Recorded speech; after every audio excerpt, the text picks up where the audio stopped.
आज से आज की बात का शो आप देख सकेंगे 8:30 बजे से।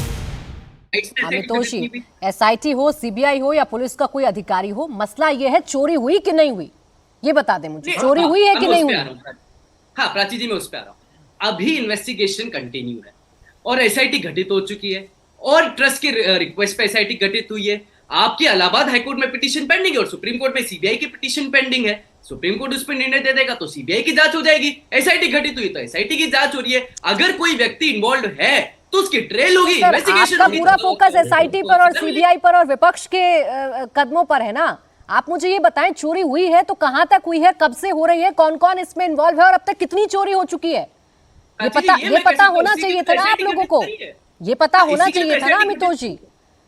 तो प्राची जी इसलिए तो एसआईटी गठित करी है कि 15 दिन में वो सारी ट्रेल देगी, इन्वेस्टिगेशन देगी, जिसपे जो चोर निकलेगा उस पर सजा होगी। उसको बचाने के लिए हम यहाँ नहीं खड़े, हम यहाँ इसलिए खड़े हैं कि सरकार के साथ कोऑपरेट करके, कोऑपरेशन करके who is the wrong doer will get A punishment. ये हमारे कोई हॉगवॉश स्टेटमेंट्स नहीं है कि भाई हम आ रहे हैं और हम कुछ भी कह रहे हैं। हमने सरकार को बोला नहीं अमितोष जी, आप सरकार का सहयोग कर रहे हैं, एसआईटी की जांच का सहयोग कर रहे हैं, तो ये कोई ऐसी बात नहीं है कि आउट ऑफ द बॉक्स जाकर आप कुछ कर रहे हैं। चोरी हुई है तो आपको ये करना होगा, सहयोग भी आपको करना होगा। सवाल ये है, चोरी हुई ना, चोरी हुई कि नहीं हुई? प्राची जी, मैं एक आपको बहुत कानूनी बात बता देता हूँ, everyone is innocent until prove guilty. आप जब गिल्टी प्रूफ हो जाएंगे आप गिल्टी हो जाएंगे। अगर आप चोर है तो आपको सजा मिलेगी और चोर नहीं है अमितोष जी, आपने वो देखा है घर पर छापेमारी हुई तो 10 लाख रुपए बरामद हुए, गोबर के अंदर से पैसे मिल रहे हैं, अलमारी के अंदर से पैसे मिल रहे हैं, 18,000 20,000 सैलरी वाला शख्स 2 करोड़ की प्रॉपर्टी खरीद रहा है। ये सब सामान्य लगता है आपको? सब सामान्य लगता है? इन्वेस्टिगेशन होगा। अरे सर, अगर कोई चूक ही नहीं हुई, अगर कोई चूक ही नहीं हुई तो फिर एसआईटी का मतलब क्या है? चोरी हुई तब ना एसआईटी आई है। प्राची जी, अगर एसआईटी गठित नहीं होती तो बोलते इन्वेस्टिगेशन, एसआईटी गठित हो गई तो सुप्रीम कोर्ट। यही तो कह रही हूँ आपसे अमितोष जी, एसआईटी अगर आई है, एसआईटी अगर आई है और आप एसआईटी का सहयोग कर रहे हैं तो यूं ही तो नहीं हो गया होगा, कुछ तो गड़बड़ हुई होगी जिसे आप डिनाई कर रहे हैं। डिनाई कोई नहीं कर रहा है। We are cooperating with investigation agency. Let investigation agency to file report, let things get clear. जो चोर होगा वो आरोपी होगा, उसको सजा मिलेगी। आपके हिसाब से चोरी हुई है कि नहीं हुई है?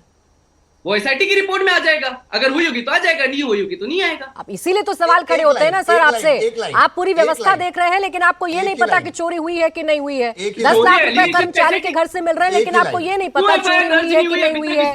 विपक्ष के नेताओं को पता है लेकिन आपको नहीं पता चोरी हुई कि नहीं हुई है। मैं तहसीन जी आ रही हूँ, प्रियंका कक्कड़ जी मैं आ रही हूँ। तहसीन जी फिर दो मेहमाने सिर्फ वो बोल रहे हैं, उसके बाद आपके पास आ रही हूँ। प्रियंका कक्कड़ जी, एसआईटी की जांच हो रही है, एसआईटी की जांच के बाद पता चलेगा चोरी हुई नहीं हुई, चंदा कहां चला गया, इसमें कौन कौन लोग इन्वॉल्व थे। सरकार तो कह रही है हमारी पूरी जिम्मेदारी हम कर रहे हैं। भाई इससे ज्यादा क्या चाहिए आपको? सरकार तो 15 लाख अकाउंट में दे रही थी सबके। आप इस सरकार की बात मानेंगे? अभी आपको प्रेम शुक्ला जी ने बैठे बैठे झूठ बोल दिया कि सरकार का कोई लेना देना नहीं है। ट्रस्ट में 12 लोग भाजपा सरकार के कह रहे हैं कोई लेना देना नहीं है। आप बताइए, महिपाल सिंह जो लेखा प्रभारी है पूर्व, वो बताए कि कैसे चंपत राय को उन्होंने बताया कि चोरी हो रही है रोज की और उनका तबादला कर दिया गया, उनको रिप्लेस कर दिया गया। उसने बताया कि कैसे चंपत राय के जो ड्राइवर सहयोगी हैं जो अब करोड़पति बन गए हैं, उन्होंने बताया कि कैसे 8 महीने के सीसीटीवी डिलीट कर दिए। प्रेम शुक्ला जी बैठ के बता रहे हैं प्रेम चेक करेंगे ये सीसीटीवी, जब वो डिलीट ही हो गए तो क्या चेक करेंगे। ये चोरी तो होती है गुल्लक चोरी जो इनका एक और नेता करता है, चोरी होती है चप्पल चोरी जो इनका एक और नेता करता है। ये डकैती है, हिंदुओं की आस्था पे डकैती डाली है आपने। भगवान श्री राम के आगे मोदी जी को नाक रगड़ के माफी मांगनी चाहिए, तब जाके कहीं उनके पाप का घड़ा थोड़ा सा बचा रहेगा। मैं ये कहती हूँ कि आप बार बार ये बात कर रहे हैं कि proven until guilty until proven innocent, और जो यहाँ पे अभी कसीदे पढ़ रहे थे वकालत के, इनको पता नहीं है कि अरविंद केजरीवाल जी के ऊपर किस तरह की जांचें की थी। पहले एफआईआर, जेल और फिर इन्वेस्टिगेशन और फिर कोर्ट से डिस्चार्ज की झूठा केस बनाया भाजपा ने अपने दफ्तर में बैठ के। यहाँ तो सीधा सीधा प्रमाण है। यहाँ पे तो आपके लेखा प्रभारी बता रहे हैं कि चंपत राय उनके सहयोगी सबसे बड़े चोर है। आपके कर सेवक है संतोष दुबे जो कह रहे हैं कि पहले बाबर ने, फिर अकबर ने, फिर औरंगजेब ने, फिर अंग्रेजों ने और फिर ये काले अंग्रेजों ने इन्होंने चोरी की है। आपको कितने प्रमाण चाहिए? एसआईटी में पता है क्या होगा? जुडिशियल इंटरवेंशन के बिना अरेस्ट करना थोड़ा मुश्किल हो जाता है प्राची जी, ये एक टेक्निकलिटी है। तो इन्होंने एफआईआर नहीं की। एफआईआर करो, जेल में डालो चंपत राय को, उनके सहयोगियों को जिनके नाम लिए, करो जांच, मारो 2 डंडे, लठ बजाओ, सारे बता देंगे कितने चोरी की उन्होंने।